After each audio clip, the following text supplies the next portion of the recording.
Alors bonjour, mesdames, messieurs, je vous convie à une petite émission bien spéciale parce que c'est une semaine particulière cette semaine. C'est la semaine de l'empoisonnement, et nous recevons M. Domenico Sarro qui est inspecteur à Santé Canada avec nous. Alors bonjour. Bonjour. Ça va bien? Très bien. Oui. Alors, on va parler, étant donné que c'est la semaine de l'empoisonnement, on va parler d'un sujet très particulier parce qu'on ne se doute pas qu'à la maison, on a autant de produits qui peuvent être dangereux pour les enfants. Vous avez tout à fait raison. Donc, c'est la semaine de la prévention des empoisonnements et on se base, c'est surtout sur les produits ménagers où est-ce qu'il y a, encore aujourd'hui, il y a plusieurs risques. Il y a au-dessus, en moyenne, une statistique rapide, il y a 3 décès par année en moyenne au Canada qui sont reliés à de l'empoisonnement. Que ce soit parce qu'un enfant il a eu accès à des lave-glaces ou d'autres produits ménagers et qui sont décédés. On a jusqu'à 900 cas d'incidents de brûlures chimiques, de pneumonie, etc. Donc, on a encore aujourd'hui beaucoup de conseils de sécurité, de sensibilisation à faire envers les parents. Un des premiers, le plus connu qu'on répète à chaque année, c'est ce qu'on dit garder hors de la vue et de la portée des enfants tous les produits chimiques qu'on retrouve dans les salles de bain. On devrait en fait s'assurer que tous ces produits chimiques, de un, soient mis à un endroit, tout regroupé ensemble et mettre hors de la portée. Donc, que ça soit sous clé à une hauteur que l'enfant ne peut pas avoir accès ou bien avec des loquets pour qu'on soit sûr que même si l'enfant a vu papa, il a décidé de déboucher son l'évier. Il a pris la bouteille sous le sein, l'évier. L'évier, exactement. Et le petit garçon, il l'a vu faire, mais si au moins il n'a pas accès à cette bouteille-là, ou bien, ce qu'on dit aussi, c'est surtout éviter de transvider des restants de bouteilles. Par exemple, et qu'on ne sait plus c'est quoi, là. Exactement, qu'on ne sait plus c'est quoi. Ou imaginez un petit garçon ou le papa qui a décidé de transvider le lave-vaisselle, pas le lave-vaisselle, pardon, la vitre, la lave-glace de notre auto dans une bouteille d'eau. Si le petit garçon, il jouait à l'extérieur au hockey, puis il a chaud, il passe dans le garage, il voit une bouteille d'eau qui ressemble à une boisson énergisante, il va l'avaler. Il y a des risques. C'est pas pour rien qu'on a les fameux symboles, les 4 fameux symboles qu'on devrait tous à partir de 5 ans, un enfant est en mesure d'identifier ces produits-là. Quand on parle d'explosifs, quand on parle d'inflammables, le corrosif, ça veut dire qu'on ne touche pas parce qu'on va se brûler chimiquement. Et le fameux poison, ce que mon enfant, lui, il dit que c'est une tête de mort et ça, il conseille, ça lui fait penser aux fameux pirates. Il dit qu'ils sont pas bons, ils sont méchants. Ben c'est ça, c'est méchant, c'est dangereux, on ne touche pas à ces produits-là.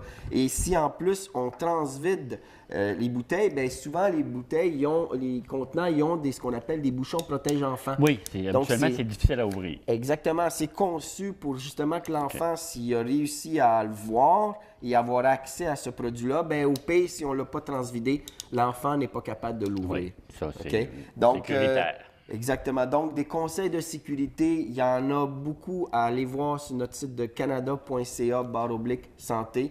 Tout ce qui concerne, nous comme inspecteurs, bien sûr, on a le mandat de s'assurer des différents produits qui sont en vente, soit que tous les produits sont sécuritaires et conformes à une loi. On parle de la loi canadienne sur la sécurité des produits de consommation. Et pour ça, vous faites le tour dans les commerces pour voir si c'est bien respecté. Donc, on va faire des tours dans les magasins, grands centres, des magasins d'articles usagés. On va aussi aller voir ces endroits-là pour s'assurer que ces produits-là sont sécuritaires pour tout le monde. C'est des produits de consommation. On parle non pas des aliments, des produits que monsieur et madame tout le monde peut utilise à acheter. tous les jours. Exactement, utilise à tous les jours. Et l'autre volet, c'est qu'on fait des médias et des présentations, des formations à des intervenants ou des groupes multiplicateurs qu'on appelle pour que eux autres ils puissent retransmettre ces informations-là, ces conseils de sécurité à des personnes qui travaillent comme des éducateurs et éducatrices en service de garde, des infirmières en périnatalité. Ils vont aller dans les maisons de nouveaux parents. Ils vont pouvoir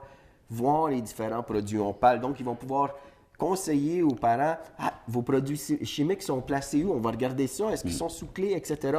Il y a des produits qui existent. Si on parle d'un produit interdit, c'est les marchettes pour bébés. C'est interdit au Canada. Ça, oui, ça, j'avais lu ça à un moment donné. Donc, il faut s'assurer que ces produits-là, il n'y en a pas sur le marché. On n'en retrouve pas dans les maisons. Donc, c'est quelque chose qu'il faut continuer à mettre l'emphase et à sensibiliser. Quand on parle des produits chimiques ou les produits ménagers, il y a un nouveau produit depuis 2012 qui est ce qu'on appelle les fameux sachets de détergent à lessive. C'est incroyable quand on y touche, la texture que ça a, l'odeur que ça a, les couleurs vives, il y en a de différentes couleurs. Je vous ai apporté ici des contenants. On peut voir, c'est des bonbons mélangés avec ces fameux sachets-là. C'est à s'y méprendre. Tout à fait. Imaginez des enfants qui voient ces produits-là, ils voient maman qui ont pris un de ces sachets-là, ils l'ont mis, ils l'ont utilisé, ils l'ont mis dans la laveuse. Et le petit garçon, il va essayer d'aller chercher ou essayer de voir jouer avec ça. Bien, c'est très dangereux parce que c'est du liquide chimique à l'intérieur concentré. Donc, si un enfant avale, et on a justement des études, et on a déjà une personne qui est décédée suite à cause de ça. avoir avalé, on a jusqu'à 14 rapports d'incidents d'enfants qui sont blessés avec ces produits-là. Que ce soit parce qu'ils l'ont avalé, comme je vous disais, ou que ce soit parce que c'est une membrane très facile à dissoudre. C'est l'intention derrière ce produit-là, mais juste à le mettre dans sa main, avec l'humidité, on presse un peu et ça explose. Et ça va dans les yeux des enfants. On peut avoir jusqu'à la perte de vue et cécité avec ces produits-là. Donc, il y a des parents qui sont au courant que ces produits chimiques-là, parce qu'il y a des fameux symboles, on va les mettre à un endroit sécuritaire, mais on va oublier ou on va penser que c'est anodin, ces sachets-là. On va les laisser à proximité sous le l'évier dans la cuisine. Souvent. Facile d'accès pour les parents. Mais malheureusement, les enfants, ils vont y aller. On sait, les enfants, à partir d'un an, ils commencent à ramper, ils commencent à apprendre à marcher. Ils s'en vont partout. C'est important de sensibiliser les parents à ce niveau-là. Et bien sûr, je vous ai parlé du site de santé, du site de canada.ca. Et ça, les gens peuvent aller le consulter pour avoir plus d'informations, c'est important. Oui, et même qu'on a une page Facebook de Santé Canada, on peut retrouver une image qui donne 1000 mots parce qu'on voit des bonbons et de ces sachets-là mélangés avec ces produits. C'est très impressionnant. Tu vois ça, on dirait des bonbons. Tout à fait. Donc, il y a aussi sur notre site de canada.ca/santé tous les différents produits qui ont été rappelés. Je vous disais tantôt qu'on est inspecteur, qu'on va s'assurer que les différents produits soient sécuritaires, mais lorsqu'on s'aperçoit que les produits sont justement dangereux ou non conformes, on va demander immédiatement à la compagnie de retirer ces produits-là de la vente à travers le Canada. Donc, par la suite, on va afficher ce qu'on dit. On va afficher ça sur notre site de canada.ca/santé. Et c'est là que, simplement en indiquant son adresse courriel sur cette page-là, tout consommateur, tout parent, tout intervenant vont pouvoir recevoir un courriel automatiquement lorsqu'il y a un nouveau produit qui était rappelé dans leur courriel. Ils vont être informés. Ils vont savoir que s'il y a un lit d'enfant qui a été rappelé par une compagnie, ils vont voir si c'est leur lit d'enfant qu'ils utilisent. Ils vont pouvoir suivre les instructions, arrêter de l'utiliser, appeler la compagnie, etc., etc. OK, on parle de produits chimiques, mais ça ne va pas juste aux produits chimiques là, pour les informations-là.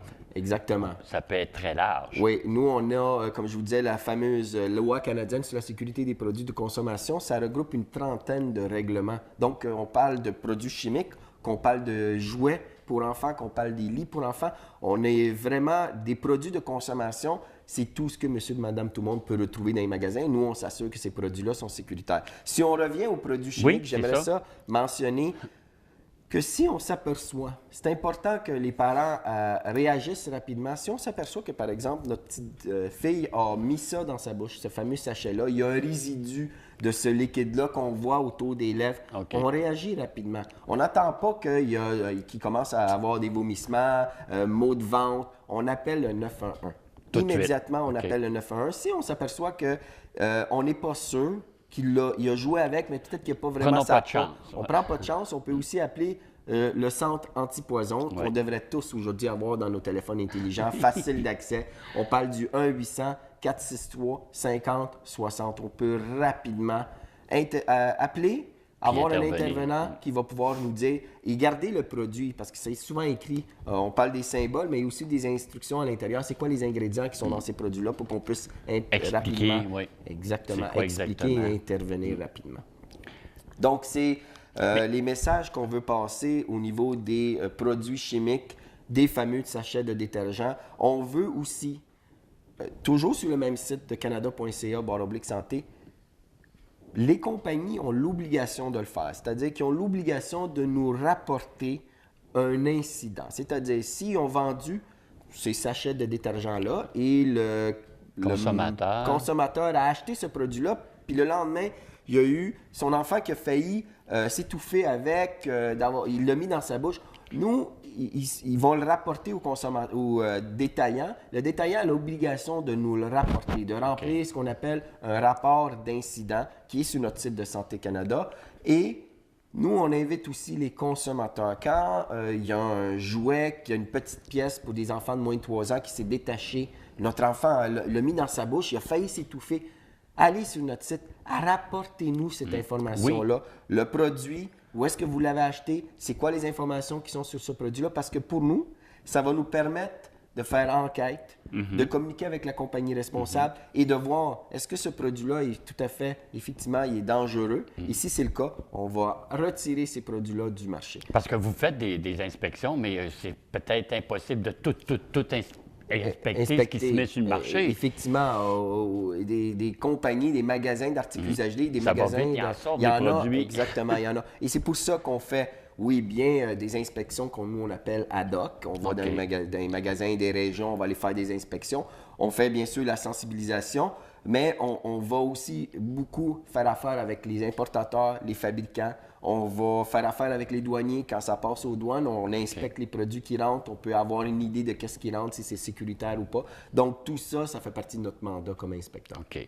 Je vois que vous avez amené d'autres produits. Il y a les savons qu'on met dans les laveuses, mais il y a aussi des produits en poudre. C'est aussi dangereux aussi? Oui, en fait, tout ça ici, c'est des exemples d'emballage. Parce que quand on dit que l'enfant a accès... OK, c'est tout ça? Oui, c'est tous les fameux sachets de détergent. On a à lessive... Je ne les utilise pas, hein, ça paraît. Non, je connais pas. Écoutez, si vous pensez qu'il y a des risques avec l'utilisation de ces produits-là parce que vous avez des enfants puis vous êtes inquiet, peut-être on pourrait penser à éviter de les utiliser. C'est valable pour les fameux sachets de détergent à lessive, mais à laveuse aussi, il y en a qui existent identiques. Et tout ça, c'est des produits chimiques. Il y a un autre conseil de sécurité. Des fois, on sait qu'il y a des parents qui ils ont besoin de nettoyer leur sac de bain. Oui. Et il y en a qui utilisent de l'eau de javel ou du vinaigre. Moi aussi. Mais il y a quelque chose qu'il ne faut surtout pas faire. C'est de mélanger les deux. L'eau de javel avec du vinaigre, ça dégage des vapeurs nocives. Ouais. Si vous êtes dans un endroit enfermé, c'est pas long que si vous en mettez une assez bonne quantité que vous allez avoir des pneumonies chimiques ou vous allez tomber dans les pommes. Donc, c'est des choses à éviter de faire. Jamais mélanger 2 produits chimiques parce qu'on ne sait pas c'est quoi les ingrédients à l'intérieur. Donc, c'est quelque chose aussi comme conseil aux parents de faire. Des fois, on veut bien faire. C'est sûr qu'avec le vinaigre et l'eau de javel, ça va nettoyer. Oui, ça va nettoyer l'intérieur de vous aussi. C'est ça le problème. On va y passer aussi. Exactement. Mais est-ce que sur votre site, mettons, Santé Canada, est-ce qu'on peut retrouver des petits conseils comme ça qui nous dit mélangez pas tel produit avec un autre? Oui, tout à fait. On a même des quiz sur notre site qu'on peut faire. Justement, il y a une journaliste un peu plus tôt qui a fait le quiz, puis elle nous disait « Hey, j'ai pas réussi à avoir 5 sur 5, donc il va falloir que je le refasse. » Oui, on peut voir nos connaissances au niveau des quiz, des produits chimiques, étant donné qu'on est dans la semaine de la prévention des empoisonnements. Ça nous permet d'avoir une meilleure idée quoi faire, qu'est-ce qu'on a fait, c'est vrai ou faux, c'est-tu bien fait, etc. Il y a aussi on sait, des parents, des consommateurs qui vont mettre leurs produits chimiques un peu partout. Donc, sous l'évier dans la salle de bain, dans la cuisine. Et imaginez un tel produit qui t'est indiqué comme étant de l'huile parfumée, vanille et sucre, avec une bouteille comme celle-là. Ça sent bon. Ça sent bon, mais on peut se méprendre. Si on a mis ça dans un tiroir ou dans un armoire dans la cuisine, on y va rapidement, on met ça dans notre pâte pour faire des biscuits. Bien, c'est de poison. On a le symbole ici, donc c'est dangereux. Donc, c'est des choses de faire attention. C'est pour ça qu'on dit... de mettre les produits dans un même endroit. Et là, bien sûr, on parle des enfants, qui est un groupe vulnérable, qui est un des groupes vulnérables, mais aussi les personnes âgées, les aînés. Oui. Où est-ce qu'eux autres, ici, peuvent se méprendre avec ces fameux sachets de détergent ou avec ces produits. Ça. Donc, c'est pour ça que c'est important de rappeler les conseils de sécurité et, comme j'ai indiqué, de mettre les produits dans un endroit sécuritaire. Souvent, encore mieux, on conseille de mettre les produits à un endroit à l'extérieur de la maison. dans Idéalement. un garage ou Oui. pire, ou dans un cabanon. Comme ça, on est sûr que tout est là. Mais bien sûr, il y a toujours des effets secondaires à ça. C'est si on met ça dans le garage ou dans le cabanon, mais mettre tout ça à terre, sur le plancher, mais C'est là, pas l'enfant, mieux. c'est pas C'est mieux. pas Là, mieux. l'enfant, il va avoir accès à ça aussi. Ouais. Mais donc, et aussi, l'autre conseil, souvent, on va accumuler des produits chimiques. On achète On de la en a. peinture. Oui, ça c'est mon cas. Oui, Moi, j'accumule. on accumule, on accumule. Je vide pas toutes mes bouteilles, mais j'accumule. Mais on accumule. Donc, c'est peut-être important de faire un tour dans nos différents produits. Ce qui c'est plus utilisable, qui c'est plus bon, on jette, on détruit ces produits-là de manière sécuritaire toujours. Mais parce que c'est plus qu'on a de produits chimiques dans la maison, plus qu'il y a des risques, une probabilité que si on a des enfants. On parle d'enfants si on est parent, mais si on a des petits-enfants, ils viennent une fin de semaine passée, il faut se rappeler que lorsqu'il y a des petits-enfants qui viennent dans les maisons des grands-parents, c'est de faire le tour de la maison. Oui. OK? Et ça, c'est encore pire pour les grands-parents parce qu'on oublie ça. Oui, on n'a plus d'enfants. Exactement. Il y a plus de danger. On Mais donne les des petits-enfants, bonbons, mais eux les autres, petits-enfants, on ne veut pas non plus les donner des produits chimiques. Donc, c'est important. Chez les grands-parents aussi, lorsqu'on sait qu'il va y avoir une visite de nos petits-enfants, de faire le tour. Oui. Et ça, bien sûr, on parle des produits chimiques ici, mais on parle aussi de tout ce qui est les prises de courant, de bien s'assurer d'avoir des protèges prises pour pas que l'enfant ait accès à ces trous-là, parce qu'il y a des risques à ce niveau-là. Et des plantes, il y a des plantes qui sont toxiques. Oui. On peut s'empoisonner. Un enfant arrache une de ces feuilles-là, met ça dans sa bouche et on doit appeler le 911 immédiatement si c'est une plante qu'on peut être empoisonné. Et si on n'est pas sûr, pardon, encore là, un centre antipoison. 1-800-463-5060, c'est important de réagir à ce niveau-là. Bien, je pense, M. Savon, on va passer une belle semaine de prévention sur l'empoisonnement. Oui. Alors, je vous remercie d'être venu nous voir. Et si jamais vous repassez, arrêtez encore. Moi, j'aimerais ça qu'on renseigne les gens parce qu'on ne le dira jamais assez. Vous avez tout à fait raison, on ne le dira jamais assez. Il y a toujours des nouveaux parents, il y a toujours des nouveaux produits. Des nouveaux produits, exactement. Il faut. Exactement. Alors, un numéro de téléphone intéressant aussi, si vous avez des questions, vous voulez parler avec un inspecteur, aucun problème, vous appelez au 1-800-O, la lettre O, Canada. Vous faites ça sur votre téléphone, vous allez demander à l'inspecteur de la sécurité des produits de Santé Canada et vous allez avoir nous au bout du fil. Et avec plaisir, on va vous renseigner, on va vous rassurer s'il y a des produits que vous avez utilisés, vous n'êtes pas sûr si c'est dangereux et tout. Avec plaisir, on va vous conseiller. Bien, merci beaucoup de votre visite. J'espère qu'on va se revoir. Au plaisir. Alors voilà, c'était notre petit moment spécial dans le cadre de la semaine de la prévention de l'empoisonnement. J'espère que vous avez apprécié. Au revoir.